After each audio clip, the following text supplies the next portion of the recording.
Well, our big focus, balancing India's position on the Russia-Ukraine war, will be at the top of the agenda for our Prime Minister as he arrives by train in Kyiv. This is the first such high-level visit from India since the war began in 2022. But this trip comes 6 weeks after he visited Moscow and also met with President Vladimir Putin. The outcomes of the visit will also be weighed carefully and be watched closely by both Washington and Moscow, especially given Ukraine's disappointments with India's position in the past. By the way, our Prime Minister is one of the very few leaders to have personally visited both Kyiv and Moscow during the war, apart from leaders of Turkey, South Africa, Indonesia and Hungary. My colleague Vishnu Shom is on ground zero. He sent us this report. It's one of the most incredible examples of Indian entrepreneurship anywhere perhaps in the world. More than 3 decades back, a young Indian, Rajiv Gupta, came to Ukraine with what about a couple of $100 in his pocket. He now runs one of the largest pharmaceutical companies in this country. 40% of all Indian pharmaceuticals sold in Ukraine come from Kusum Enterprises, from Kusum Pharma, and he joins us over here. $200 is all that you came with, right? Yeah, that was a big money for that time. It's still big money now, but that said, you now employ 1,000 odd people in this country and you continue to operate despite the war. How difficult has it been? It was a bit difficult initially, but if you see the courage of local people, you feel like, no, you can continue. Why not? And you employ how many people over here? 1,100. We've seen the Indian community over here, by which I mean students, of course, leave en masse a couple of years back. You helped out in that process. There's a small Indian community in Kyiv as well, right? Did they all stay behind or have they all gone back? I think maybe up to 10 families left behind it. And how many families were there earlier? More than 500 people. Yeah. But currently, I think maybe up to 20 people are living in Ukraine. It's a bit, you have to get used to sirens, air attacks, alerts, What does that feel like? Because I'm coming over here after 2 years, and the first thing I heard as we drove into, as our train came into Kiev, was an air raid siren. The train stopped for a few moments, then carried on going. And then I heard it again today. And I remember what it was like 2 years back. That's not changed. It's become worse in a sense. You're getting used to it. Like Vishnu, if you start from the yesterday evening till now, 69 drone attacks was taking place. Kyiv is a bit safer city. I think one of the most safest city as far as warfare is concerned. We have our Prime Minister coming into Ukraine as well. Do you believe some out-of-the-box solutions are welcome? Are important? Are you hopeful of something like that happening? Let's hope for the best. I cannot say anything, about this. This is really difficult time, Yeah. So let's hope that something will come out of this visit. Right. It's been wonderful speaking to you. Thank you so much indeed. There you have it, Rajiv Gupta, an entrepreneur over here for so many decades, doing incredible work in the pharma industry. These medicines go to save lives at a time when routes into and out of Ukraine are so very difficult, even within the country, to ensure that basic medicines reach the right people.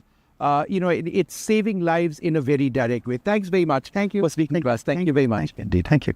Well, with that, let's turn our attention now to Thailand, which has become the first country in Asia to detect the new mutated strain of the mpox virus as the pathogen spreads to more geographies after the World Health Organization declared the outbreak in Africa a new global health emergency. The patient who tested positive was a European male who arrived in Bangkok last week from Africa. This is according to the Department of Disease Control of Thailand's Health Ministry.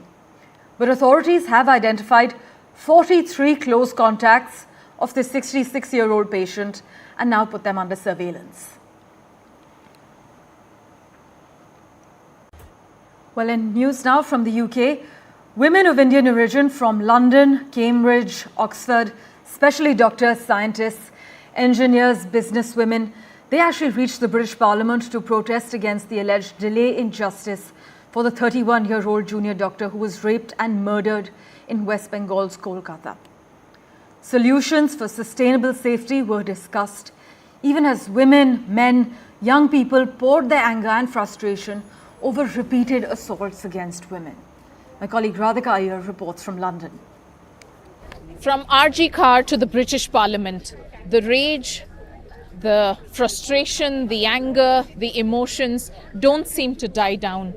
And why should it? Because here, just outside the British Parliament, are so many female doctors, women, who have come out on a working day to protest against what has happened in Kolkata, what is happening every day in India, and also not just to demand justice, but also perhaps have those constructive conversations on how to have strategy, solutions in place to make sure women are safe, not for a day, not only at workplace, but beyond.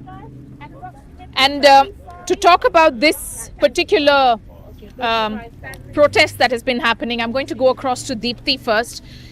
And as I introduce Deepthi and some other doctors who've gathered here, please see what's happening here just outside the British Parliament. Here are tea lights being lit up, a candlelight protest, a peaceful protest that's underway. What are you trying to form or write? We are writing justice. And we are doing with the tea lights so that it is more vibrant and everybody can see what we are asking for. Yes. So today, this one is the London group, and I think this will probably be the largest group today. Manchester, again, we are expecting about 100, 150 turning up. Birmingham, same amount.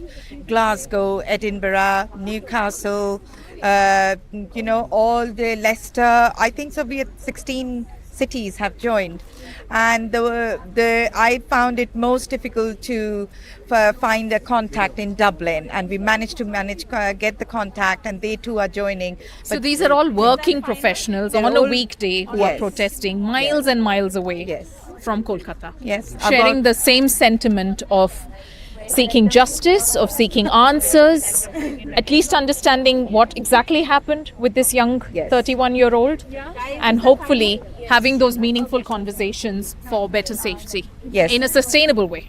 I think so. That is the hope. Yeah, that's hope we live in. Thank you.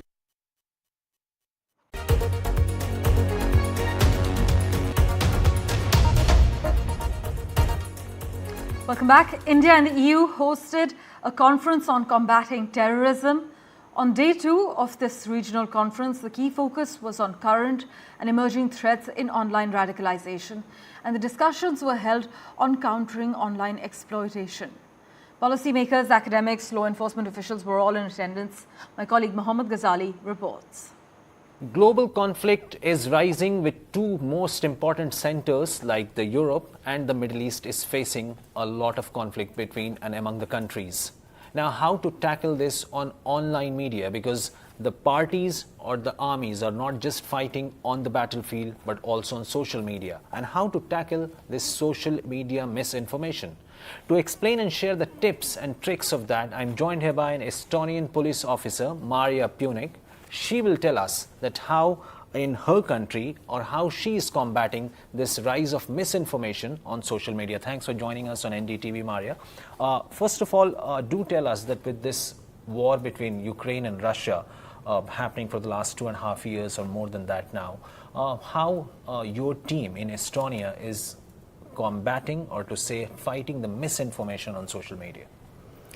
Yeah, we actually got a lot of people from Ukraine to Estonia as refugees. So it means we are also target for Russian propaganda, misinformation, disinformation, and we needed to take action. But in Estonia, we have this specific problem that the Estonian language is so different from other languages that we can't use specific tools for that, because it would be too expensive to create them, or like let others to create them.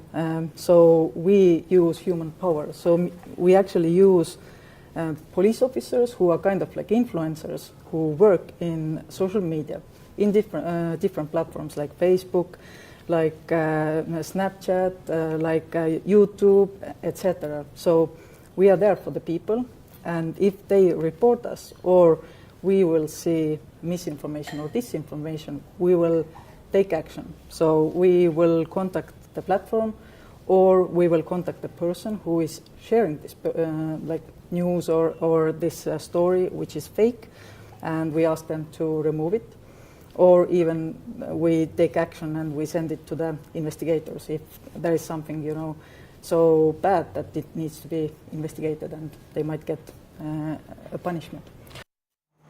Meanwhile, US visits this week by Taiwan's top government officials and Tibet's exiled spiritual leader Dalai Lama are likely to irritate China and further inflame tensions between Beijing and Washington, as per reports. The secret meeting between Taipei and Washington, which, by the way, neither the White House nor Taiwan's de facto US embassy confirmed took place, is one of the most sensitive and important mechanisms in global politics today.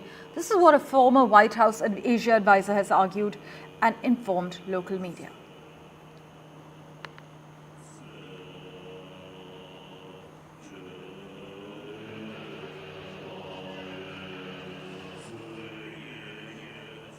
Meanwhile, Indonesian lawmakers scrapped plans to revise the country's election laws after widespread protests this week. Critics said the plan was outgoing President Joko Widodo's attempt at consolidating power by blocking a vocal critic from running for the post of Jakarta's governor and making it easier for Widodo's youngest son to run for local office. Foreign investors have approved of Mr. Widodo's handling of the Southeast Asian country's economy for a decade, but voters have grown increasingly frustrated with his attempts at retaining power, including tapping his eldest son to be vice president in the next administration. Analysts argue the people are angry at the ongoing manipulation of their democratic system.